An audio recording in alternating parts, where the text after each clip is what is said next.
നമസ്കാരം. ഒരിക്കൽ കൂടി കഥാലോകത്തേക്ക് സ്വാഗതം. കായംകുളത്തെ രാജാവിൻ്റെയും മാർത്താണ്ഡവർമ്മ മഹാരാജാവിൻ്റെയും ഒക്കെ ഐതിഹ്യകഥകൾ പറയുന്ന കൂട്ടത്തിൽ കായംകുളത്തെ രാജാവിൻ്റെ ശ്രീചക്രത്തിൻ്റെ ഒരു കഥയുണ്ട്.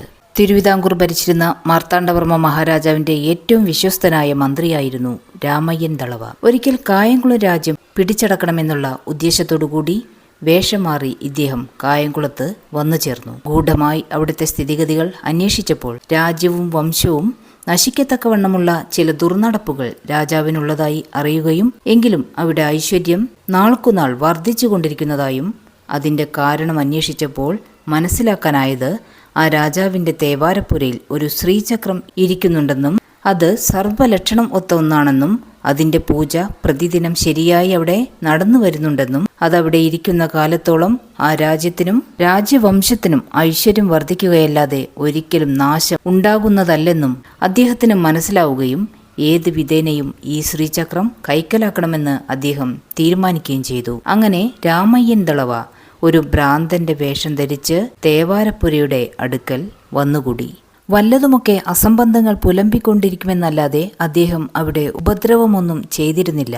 എന്നു മാത്രമല്ല, അതിരാവിലെ കുളിച്ച് ഭസ്മക്കുറിയിട്ട് പൂക്കളൊരുക്കി കൊടുക്കുക, പൂജാപാത്രങ്ങൾ തേച്ച് മുക്കിക്കൊടുക്കുക എന്നിങ്ങനെയുള്ള ചില ഉപകാരങ്ങൾ ചെയ്തു പോന്നു. ഇങ്ങനെ കുറച്ചു ദിവസം കഴിഞ്ഞപ്പോൾ ഈ സാധു മനുഷ്യന് ഭ്രാന്തുണ്ടെങ്കിലും ഇയാൾ ഉപദ്രവകാരിയല്ല എന്നൊരു വിശ്വാസം അവിടെ എല്ലാവർക്കും ഉണ്ടായിത്തീർന്നു. പൂജക്കാർ രാവിലെ കുളിച്ചു വന്ന് നിർമാല്യം വാരി പുറത്തിട്ടാലുടനെ ഈ ഭ്രാന്തൻ അതെല്ലാം വാരി ഒരു വട്ടിയിലാക്കി തലയിൽ വച്ചുകൊണ്ട് കോട്ടവാതിൽക്കൽ ചെന്ന് അവിടെ കാവൽ നിൽക്കുന്ന പട്ടാളക്കാരോട്, ഇതാ ശ്രീചക്രം ഞാൻ കൊണ്ടുപോകുന്നു, വേണമെങ്കിൽ പിടിച്ചുകൊള്ളുവീൻ, അല്ലെങ്കിൽ ഞാൻ കൊണ്ടുപോകും എന്ന് പറയും. അപ്രകാരം തന്നെ രാജാവിരിക്കുന്ന മാളികയുടെ ചുവട്ടിലും ചെന്ന് നിന്ന്, ഇതാ ശ്രീചക്രം ഞാൻ കൊണ്ടുപോകുന്നു, ഇവിടുത്തെ ചോറ് തിന്നുന്ന പട്ടാളക്കാർ നന്ദിയില്ലാത്തവരാണ്, അവരോട് ഞാൻ വിവരം പറഞ്ഞിട്ട് അവർ എന്നെ പിടിച്ചില്ല, അവിടുന്ന് മൗനം അവലംബിച്ചു കൊണ്ടിരിക്കുകയാണെങ്കിൽ ശ്രീചക്രം പോകും, ഇവിടം നശിക്കുകയും ചെയ്യും, പിന്നെ വിചാരിച്ചാൽ ഫലമൊന്നും ഉണ്ടാവുകയില്ല എന്ന് വിളിച്ചു പറയും.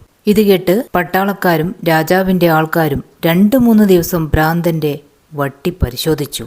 അതിൽ പൂക്കളല്ലാതെ ഒന്നും കണ്ടില്ല. അതിനാൽ ഇയാൾ വെറുതെ ഭ്രാന്ത് പറയുകയാണെന്ന് എല്ലാവരും തീർച്ചയാക്കി.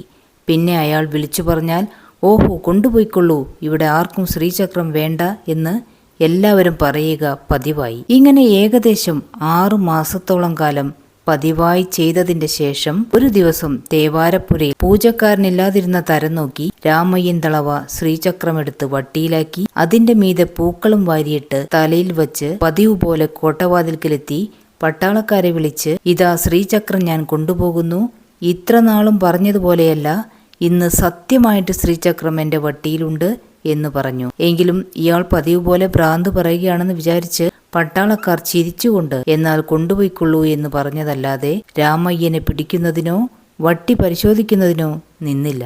രാമയ്യൻ പിന്നെ രാജാവിരിക്കുന്ന മാളികയുടെ ചുവട്ടിലും ചെന്ന് നിന്ന് പതിവ് പോലെ വിളിച്ചു പറഞ്ഞു. അത് കേട്ടിട്ട് രാജാവും ചിരിച്ചുകൊണ്ടിരുന്നതേയുള്ളൂ. ഉടനെ രാമയ്യൻ നേരെ തെക്കോട്ട് വച്ചടിച്ചു. കുറച്ചു സമയം കഴിഞ്ഞ് പൂജക്കാരൻ തേവാരപ്പുരയിൽ ചെന്ന സമയം അവിടെ ശ്രീചക്രം കാണായികയാൽ പരിഭ്രമിച്ച് വിവരം പട്ടാളക്കാരെ അറിയിച്ചു. അപ്പോഴേക്കും അവിടെ വലിയ ബഹളമായി. സംഗതി രാജാവും എല്ലാവരും അറിഞ്ഞു. ഭ്രാന്തനെ അന്വേഷിച്ച് പിടിക്കുന്നതിനായി രാജഭടന്മാർ 4 ദിക്കിലേക്കും ഓട്ടം തുടങ്ങി. അപ്പോഴേക്കും ഭ്രാന്തൻ വേഷം മാറി എവിടെയോ എത്തിക്കഴിഞ്ഞിരുന്നു. ഭ്രാന്തനെ എങ്ങും കാണാനില്ലെന്ന് രാജസന്നിധിയിൽ അറിയിച്ചു. ആ ശ്രീചക്രം പോയതിനാൽ രാജാവും രാജവാസികൾക്കും വളരെ മനസ്താപമുണ്ടായി.